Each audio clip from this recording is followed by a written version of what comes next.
Hello, everyone. We are back with another week of the CEA, and I am joined by the handsome. Wait, what? Oh, by a background of Beowulf. Beowulf, how are you doing today? Well, I am apparently a ghost today, Steadfast. Nothing doing about that, unfortunately, dealing with some technical issues there. So you got my lovely voice. You are spared the horrendous visage that would grace the screen week after week. So celebrate, ye viewers, celebrate that you don't have to look at my face. Only listen to what I have to say. It's a wonderful day of celebration here, but Steadfast. Even more importantly than the fact that we are spared my ugly visage, more importantly than that, we got a fun, fantastic matchup here today. It's Google BetaStars versus Facebook Lingstagram will be our corporate matchup for this day. In Steadfast, it's kind of a good matchup. Yeah, it should be. It's a matchup that is a middle of the road. So this is the last week of the basic Swiss format, and from this point on, it's going to move into something a little bit more, a little bit different, a little bit more interesting per se. So can you tell me a little bit about what that means? Absolutely. So the way this works, of course, the CEA has about 3 stages of competition. First and foremost, for the first 8 odd weeks that we've been, this is actually week 6. Anyway, for the first couple weeks, we go through a Swiss stage where if you win a game, you play other 1-0 teams, and it's a really good way of figuring out who is really good and who is maybe not as good. Or middle of the pack, farther down. After that, we go on into the split bracket stage where the top N teams, I believe for corporate, it's top 4. Actually, no, I think it's top 6 for corporate, top 4 for collegiate. Anyway, go on into a playoff guaranteed bracket where they try to seed themselves and everything like that. Now, of course, oh wait, that's right, I can't follow your camera. Now, and the rest of the teams, they get seeded on into what is called the challenger stage, where they go on in, and what they have to do is if they make the top of the challenger stage, they qualify into bracket, but they are outside of the top 4, outside of the top 6. Of course, the top teams that make their way out of the challenger stage, they're ranked 7 and 8, maybe. They're ranked 4 and 5, so they start on the lower side of the bracket. But this is a good way to say, look, we're going to reward the teams that are very clearly above the rest. We're going to guarantee them a slot in the playoffs, and they're only going to play matches against each other from now on until we get into the playoffs, so they can get a really good seeding. And then the teams below that, we're going to say, okay, well, maybe you weren't as successful. We're going to say you actually have a chance of getting knocked out before playoffs even start. But as we saw last season, Steadfast, being knocked into the challenger stage does not mean you're knocked out. In fact, a challenger team went all the way to the finals of corporate. Actually, no, Shopify won. Yep. Excuse me. So Yep. A challenger team made all the way and did end up winning the championship. So, of course, being in the challenger stage doesn't mean you're out. It just means your fight is a little bit more difficult as you try to take your way on into the playoffs. It absolutely is, and it absolutely does.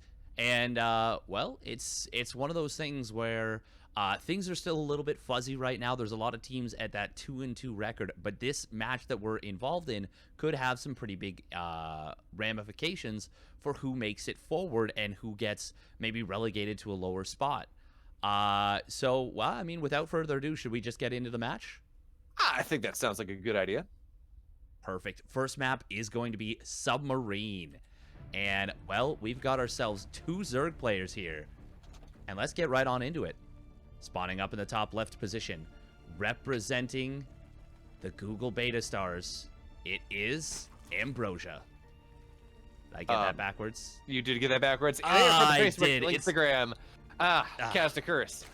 But, Steadfast, I'll do you one better. In the bottom right, in the red, he is representing, actually this time, the Google BetaStars. He is Emil.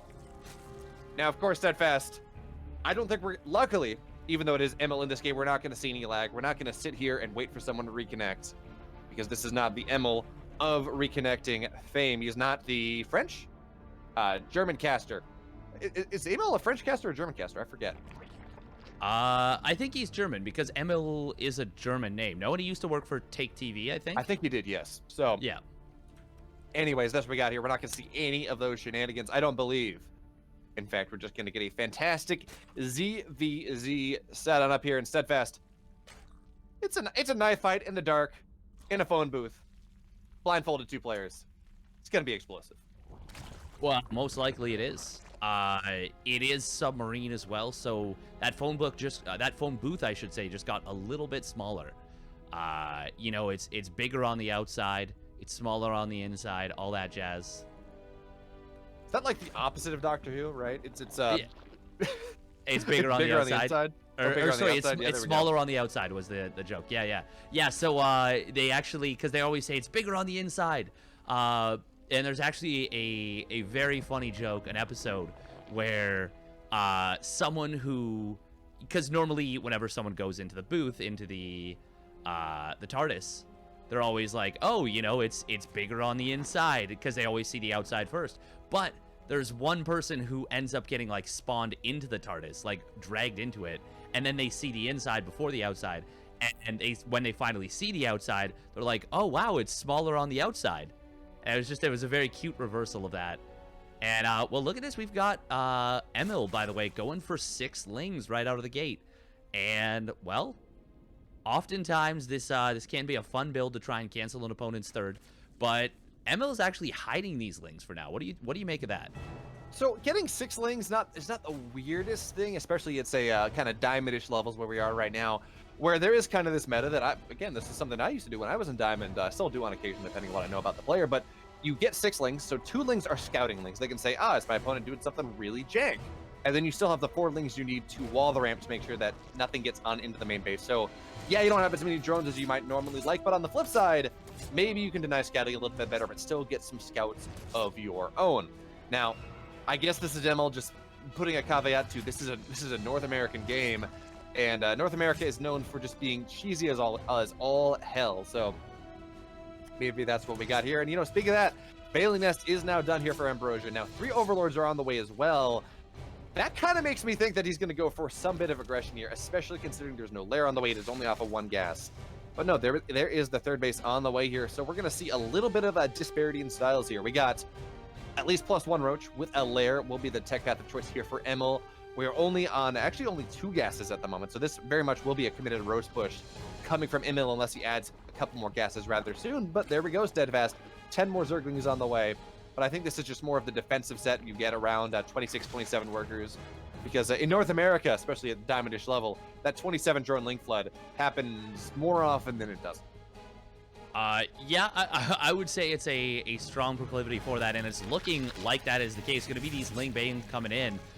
Roach is a little bit late to start up, and a little bit of a weird setup here from Emil. He actually has 2 holes in his wall, which is going to make this defense a little bit more complicated. He should definitely pull those Lings back, and there we go. He does do that. As long as the Queens are on hold position, this should be pretty easy for the defense, especially with a bunch of Roaches popping out. This is looking really, really awkward right now for Ambrosia. Absolutely. I mean, I suppose, well, actually, he's even just going to pull everything back. I was going to say, I suppose you could kind of banely bust through and hope the wall doesn't get held.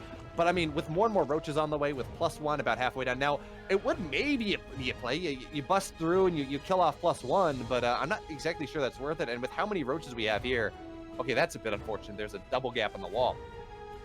But with how many Roaches we have here and how many Queens as well, I am not confident in the ability here from Ambrosia to really get anything done. And there we go. He realizes this as well. His 3rd base is done. He's droning that up again. He has started his lair, but Steadfast, this is Submarine. We got a Speed Roach timing on the way. I am really scared for Ambrosia here. Oh yeah, no, this looks very, very difficult. No spine crawlers already. That Lingbane pressure got nothing done. We're seeing double upgrades coming down for Ambrosia, and not a single Roach in production at the moment. He is mostly supply blocked, and oh no, this is very unfortunate. Gonna lose several Lings on the scout there, and he actually didn't really see this attack coming so much. This is incredibly bad. Absolutely. Oh, Queen will be able to survive those. Maybe that's going to be a saving grace here. Bailey's actually getting fairly good connections on the Roaches here, but it does not really matter at the end of the day. Now we have 7 more Roaches in the way, of course. These are +1 Roaches here from Emil. They are not +0, so the Zerglings are paper. The small amounts of Roaches are paper, and it's just going to be a bunch of Roaches running on into the main base. GG, Emil. Google BetaStars going to take game number 1. Yeah, that was a sharp win.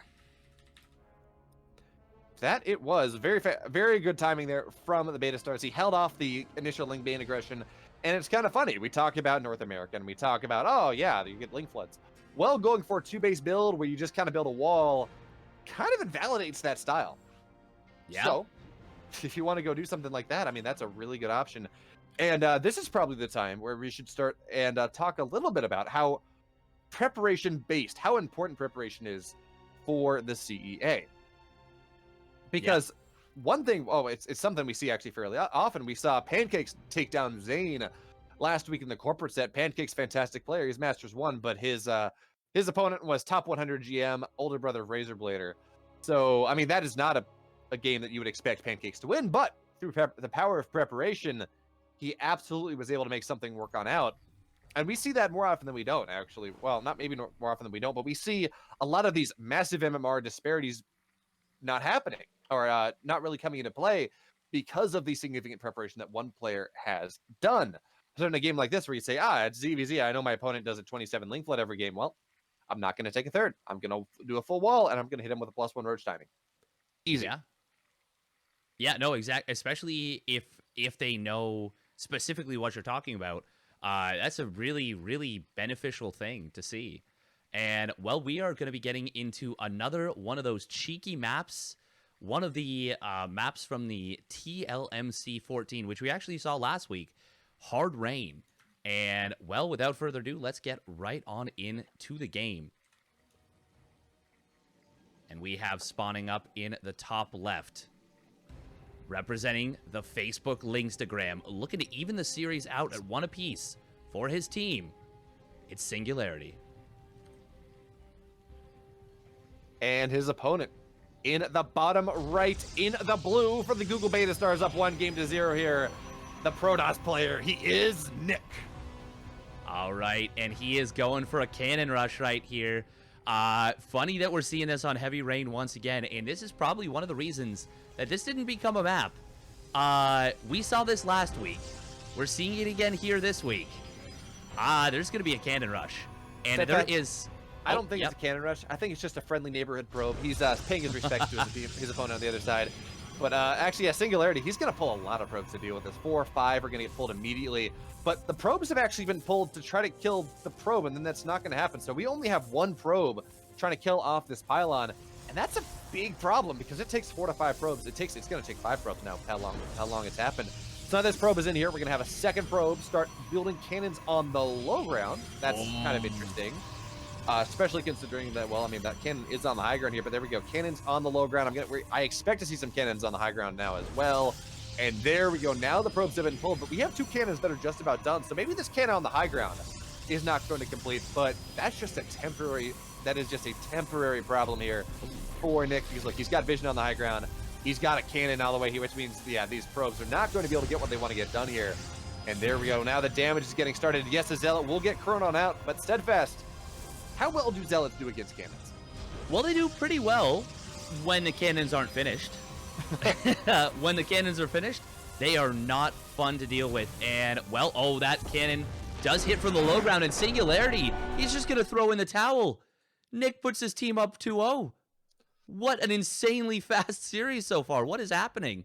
Well, Steadfast, we had cannons, and it's actually kind of funny, right? Because cannons either lead to really short games or really long games. There's really no in between, right? Because on the one hand, your cannon rush works, you're done before 5 minutes, totally fine. But if your cannon rush doesn't work, if it gets held in some way, you have no tech behind that. Your opponent probably doesn't have a lot of tech because they've lost gateways and things like that. So both of you are starting as if it was minute 0, 5 minutes into the game, and then just the acceleration is the curve is not there. So it's either a 5-minute game or a 20-minute game. Yeah, and we've gotten the 5. Well, that was a 2-minute game basically. That was an insanely fast one. Just doesn't really happen. But here we are, and all of a sudden we're looking at the Google BetaStars on match point after some very, very quick games. What do you expect we're going to be seeing here going into game number 3? You know what? I don't really know. I do know that Google once again has the MMR advantage in this matchup, but again, in a preparation-based format, MMR is not the end of the world, so not the biggest of deals, just something that bears pointing out here. It is a TVZ, so I wouldn't be totally surprised to see some sort of proxy barrack shenanigans. As we all know, Steadfast, proxy do-racks are broken. I never see them lose in tournament situations. Thank you for your Is that meme analysis, too old? Is that Harston. meme too old? I don't really know. Nope, that meme's perfect. It's exactly the age we need it to be. It's well aged, in fact. Exactly. It's sat in the cave for a while. It's got some funk to it now. Develop some holes, maybe. Maybe some plot holes. Oh, nice. But what I do know, though, the game's going to be on Lightshade. We're loaded into it, Steadfast. Let's get into it. Sounds good to me. Spawning down in the bottom right position. All of a sudden, in a lot of trouble. Down 2-0 in this series. It is representing Facebook Lingstagram. Endo Coderis. There we go. And in the upper left, in the deal up 2 games, 2-0, looking to take it, the clean 3-0 for his team. Secure a spot, cement a spot maybe, in the upper part of that. Although I think at this point, Challenger and Playoff are kind of figured out. But anyways, I'm going to take a clean 3-0 sweep in the blue. He is you. Not you in chat. No, it's you, the player. Not chat. Do not be confused. That is just a funny little concept, you know? Like that's cute. I like that. Just calling yourself you. Like there are many things that you can do to discombobulate your opponent in a game of StarCraft. Sometimes the simplest ones work the best. So like putting your race as Terran and then having a logo that's a Protoss. That's something that's gotten me more than once. Yeah. Oh yeah.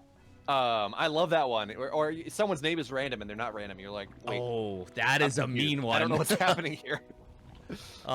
Somehow that one hurts more because, like I can respect the bamboozle of like, oh man, like it's right there in the name, or like I just got bamboozled, you know, like it's like the name is Terran and they're actually Zerg or something, but the emblem is Protoss. Like it's like, oh okay, but for some reason with random it gets under my skin more, and I don't know why, and I'm like, oh, am I really that dumb? And I'm like, yes, dude. Yes I am.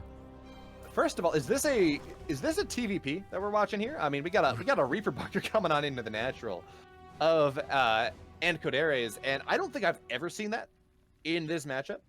It's just one bunker, of course, behind the mineral line. The goal is to deny mining, and while there's nothing here, we don't have any Zerglings out yet. Nothing is going to be able to prevent this bunker from going on up.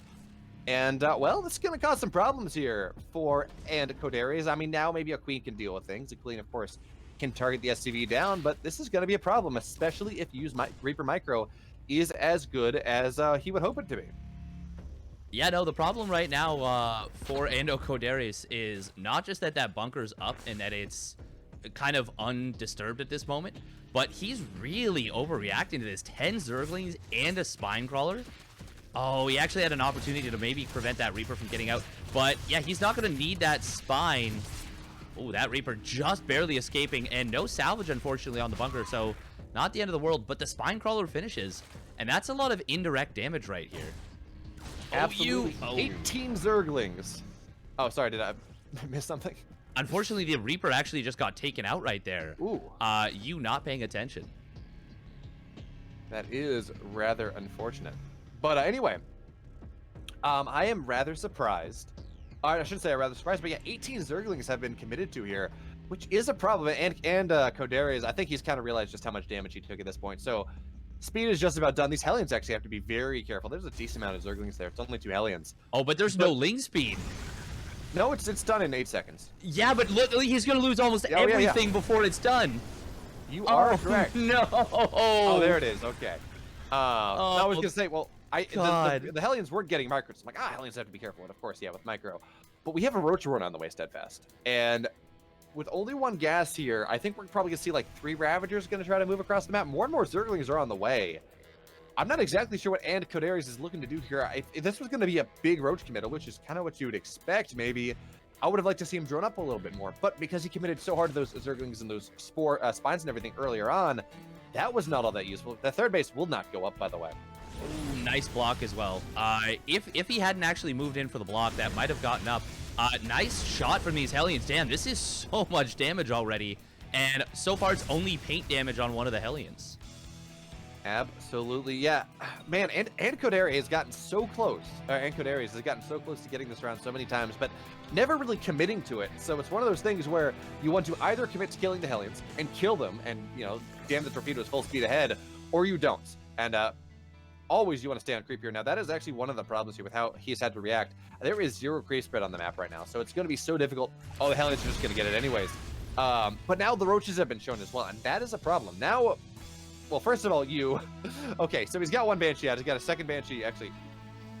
Yeah, 1 Banshee out, 2nd one on the way. We got concussive shells on the way as well, a bunch of Marauders. I'm not sure that's necessary. I think he just holds his Banshees in a couple bunkers, but, overcommitted at this point. You are so far ahead here. He is at, what is that? He's up 15 workers over his opponent. Yeah. He's got bunkers on the way. He's got a 3rd command center as well. But despite that, his army supply is roughly equivalent. He's got Marauders on the way. He's got Banshees in the sky. He's actually going to send this first Banshee across the map, which I really like. Start just picking away at the roaches immediately. There is just about a negative chance that Kodari's is actually going to be able to get any sort of damage done whatsoever. And we got a problem, Steadfast. What's that? Well, Kodari's state in this game is a problem. Oh, well, yeah, sorry. I thought you meant we had we have a new problem. We're about to see 6 battle cruisers warp into his main. Well, that sounds like fun. No. There is actually going to be an armory, and I would argue that is also a problem for Kodari's. There's not a lot of things in this game that aren't a problem for him, to be honest. Yep, so we have 10 Hellions on the map, of course. We have a decent amount of Marauders coming on up here. 4 more barracks on the way. So we're going up to... 3 more barracks on the way, excuse me. So we're going up to 4 barracks play, which is interesting. I would expect to go up to 5, but I guess with all the gas that he spent on other... Well, no, barracks are minerals. I don't exactly... I'm not sure why we don't see that extra one added on in, especially with you floating about 750 minerals. But anyway, we do have... we're going to go up to 4 barracks production rather soon. Stim is going to be done at some point. And now this Banshee will get taken down here. No, we'll survive. Okay. Banshee will be able to survive on 14 HP. And Kodari's, I guess he's going to put all of his eggs into this 1-1, 2-base speed roach timing. But there's a hydrogen on the way. Yeah, this is just a really rough position. Oh, and the Banshee's on patrol right there, picking off that drone, trying to make a 3rd base. Yu is landing his 3rd command center before that 3rd base can start.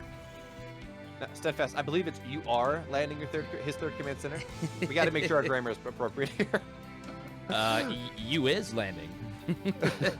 I mean, technically, yes, but anyway, 3 more barracks on the way. So we're going up to 7 racks. I think just Yu has kind of got his barracks count off by 1.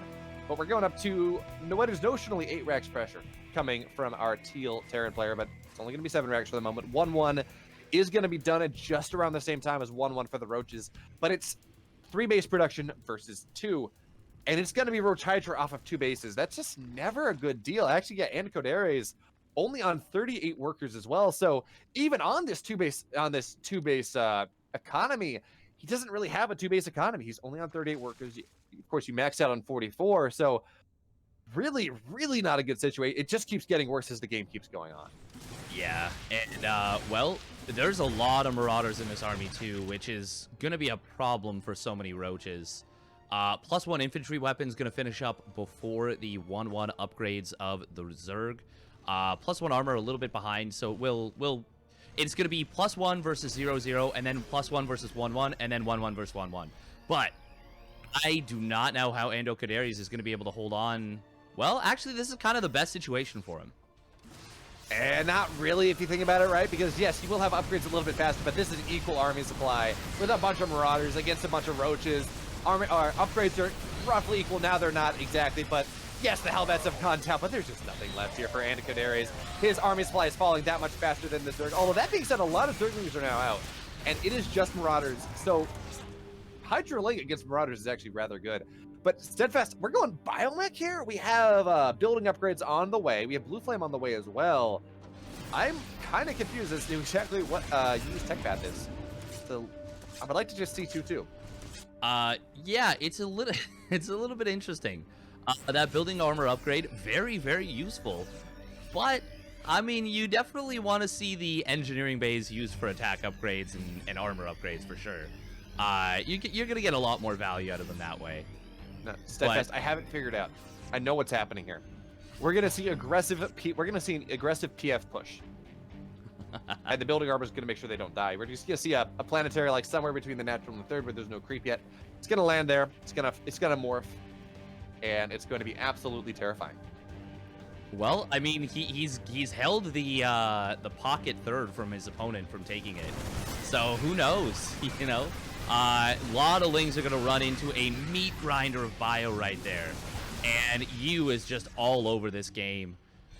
He's up 30 army supply, way up in workers, and I think he's gonna push this to a dub right now. This is a good concave for Ando Kodaris, but there is just so much bio here, and so many medevacs with high energy.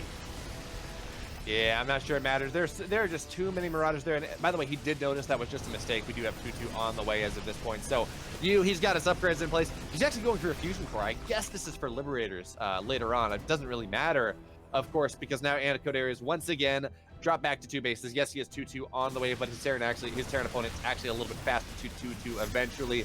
The army supply is doubling that of the Zerg for the Terran player, and that is never a good deal. When you are on a roach tech, you want to be massive. You want to be 50 army supply up. So when it's equal, when the Terran is ahead, it is just not a good deal. The Hydras will all go down. The Queens are going to go down. The upgrades are going to get taken out here. Actually, they're just going to get canceled. And this should be at 166, 170 army supply, or 170 supply to 72. Okay, well, he's going to back up for a moment. He just abandons those poor Marauders. Oh, those poor Marauders. But yeah, this game is effectively over at this point. You never want to be that anti-hype caster, but how do you come back from a situation like this? Third base just got canceled again. There's bio marching down your doorstep. Fourth base is done. Fifth base is on the way for you. What do you do here? Well, you kill one medevac, and that's going to be really nice, but that's not going to be enough. GGU, he's going to take the clean 3-0 sweep for the Google BetaStars. And that was a fast series, Steadfast. That was, I think, the fastest series we've had in CEA history, maybe. We had a really fast corporate a couple weeks ago. I don't know if it was faster than this one.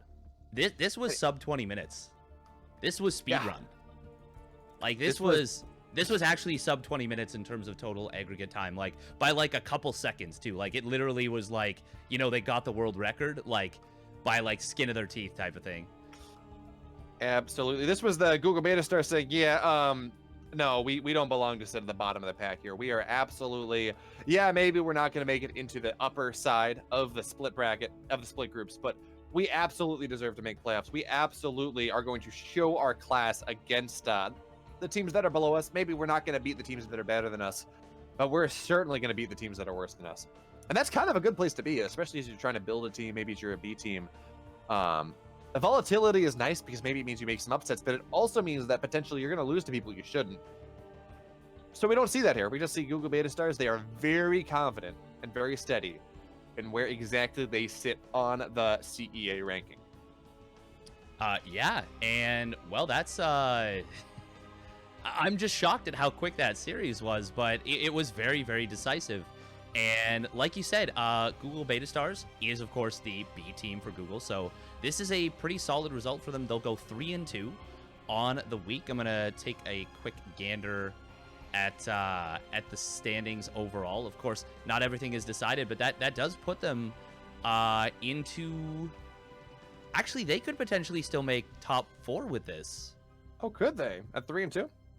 Yes, they possibly could. I guess it'll come down to tiebreakers a little bit. It'll be a little bit messy, but there is a chance. There is a chance. Yes. Well, so who did they play? That's the question. Who did they lose to? Right, because they're 3-2 now. Yeah. Show me that. Well, I'm not perfect. There we go. That's what I'm looking for. BetaStars. They lost to Jane Street. Okay. Unfortunately, I would love to see some Jane Street, by the way. Unfortunately, we haven't had the opportunity yet. Yeah, we've been trying to get him. It just hasn't happened yet. They beat Macro Hard. I think we did that one. They beat the Red Hatlings, and then they lost. Oh wow, they lost 3-2 to Shopify. Shopify's A team. Oh wow. They won. Let's see. They beat Bugs. I'm not familiar with Bugs. Incarnate won for Shopify. You beat Alephnot. That is a big surprise. Oh, wow. Yeah, Alephnot's very, very good. And I mean, use it. Granted, he played very well, but use a Diamond player, right? Alephnot is a Masters player, so massive upset there. I think I saw something about Alephnot going and like he's changing his hotkeys. So yeah, that's right. Zero was talking about how Zero was playing a different race or something, and Alephnot was changing hotkeys, so Shopify was nerfed this season. But yeah, Zero won, and then the Ace 0-1 over don't know because they didn't put that one. It's just Ace player versus Ace player. Oh, fair enough. Fair enough. I would assume you was brought back in, but yeah, 3-2 versus Shopify. That is a damn good result. So there we go. And then they beat the Facebook Lingstagram here. So yeah, I mean, look, they have where do Red Hat Links sit in the standings? Because I think that, or it's not Red Jane Street. Jane Street sitting near the bottom. Okay, so they've beaten everyone below them and they've lost to people above them. That makes sense. We're gonna have to see how things work out. Actually, Lingstagram was 3-1 after this, so that actually does help them a lot because they did beat Lingstagram. So now they're tied there and they have the tiebreaker. So that puts them in 5th place. Yeah. Wow. That's damn. Of course, one of AlphaStar's ByteDance and Shopify will drop down to 3-2 as well. So yeah, I mean maybe there's an opportunity. Well, you know what they say: never do math on stream. And here we are trying to do bracket math on stream, which is always a mistake. Always, 100% of the time. But we are going to get into a very quick interview with the captain of the Google BetaStars. So I am just going to put up a real quick break screen. We will get that set up, and we'll say goodbye to Bamble for the moment, and we will be right back.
All right, everyone, I am back with Alex, the captain of the Google BetaStars. First things first, why don't you introduce yourself and how are you doing?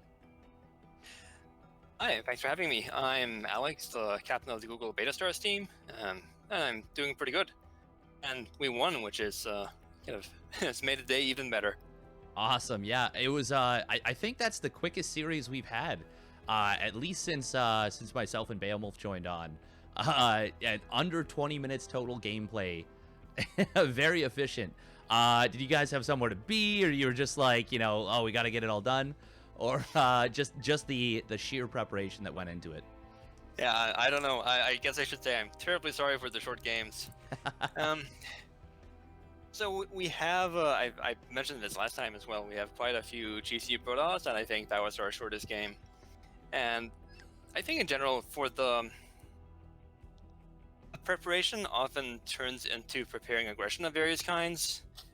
Like that's kind of what you can do on fairly short notice, and put together like some kind of one base cheese or a two base attack or something like that.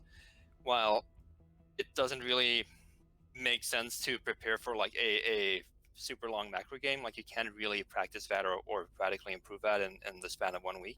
Yeah. I think that's part of it. Like if there's things really on the line and you kind of want to bring out the strongest builds you have, they're gonna be pretty aggressive builds.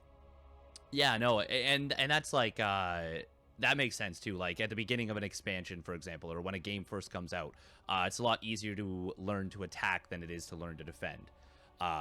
So that makes sense, and obviously it worked out really, really well for you guys. Who came up with the build for Heavy Rain, the Cannon Rush? I think Nick worked out the details himself for that one.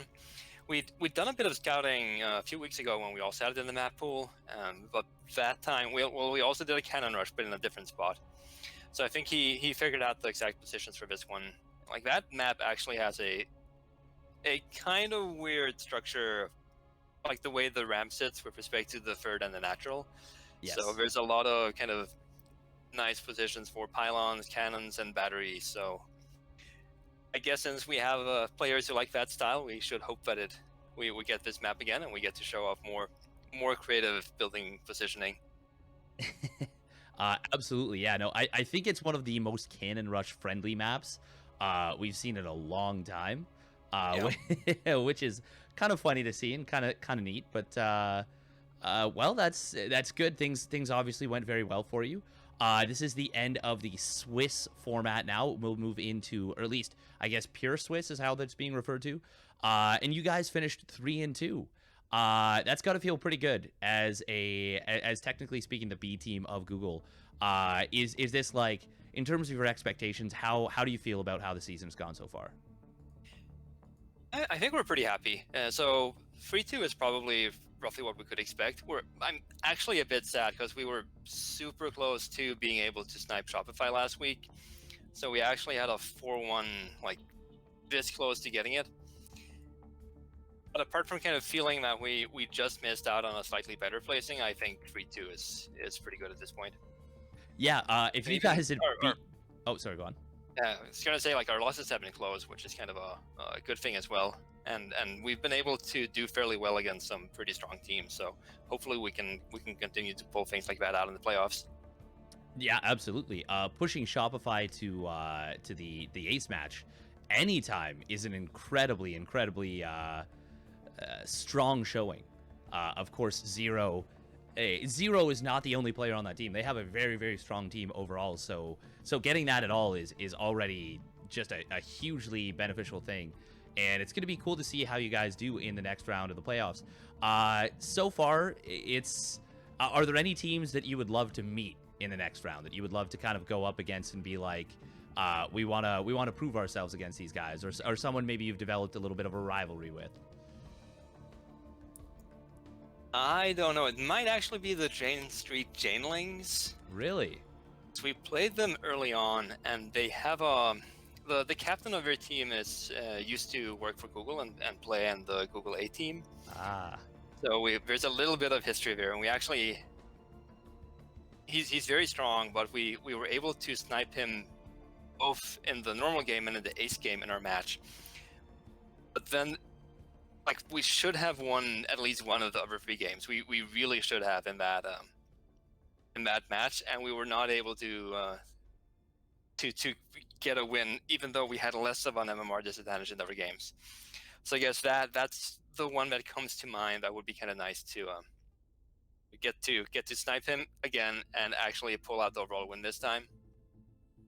Yeah, that's kind of neat. Kind of a kind of left off and went out on his own, and yeah, a little bit of a grudge match. Then that's kind of neat, and we'll look forward to that one. A little bit, all in kind of good fun, but oh, of course, a little bit of a rivalry. I think everyone in the CEA is pretty friendly. It is, of course, all for charity, and yeah, it's still nice to see though a little bit of drama, a little bit of manufactured sometimes, but a little bit of a rivalry start to show up. And speaking to that, which charity is your team representing? So we're playing, and all the Google teams are playing for Child's Play. Awesome. So this has kind of been a favorite charity. I think we've had this since way back in the AHL days. So it's a charity that provides toys and video games to children's hospitals. So it's kind of cool. It's a really good cause, but it's also got a nice connection to the fact that we are playing video games for charity to donate video games to kids' hospitals. Yeah, it kind of works perfectly. It kind of fits very on brand, as you were, or as you will. I don't know. But yeah, very on brand, very cool to see. And before I let you go for the rest of the afternoon, is there anything you want to say? Anyone you want to shout out? Anything you just want to say?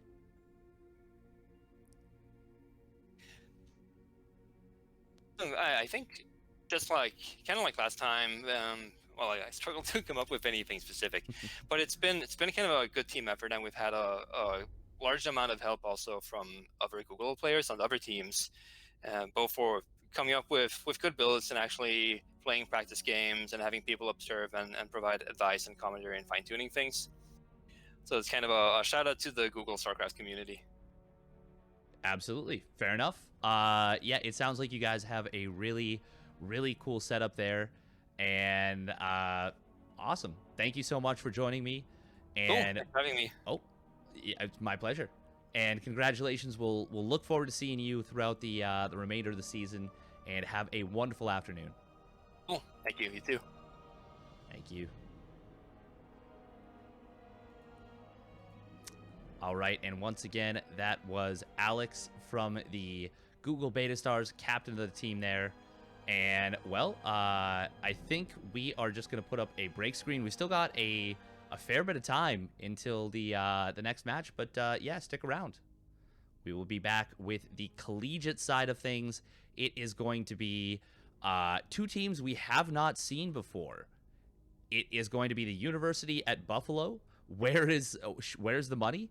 Versus the UCSC, University of California, Santa Cruz, I believe. And I'm really looking forward to that. It should be an awesome one, and we'll be back with that later. Thank you very much.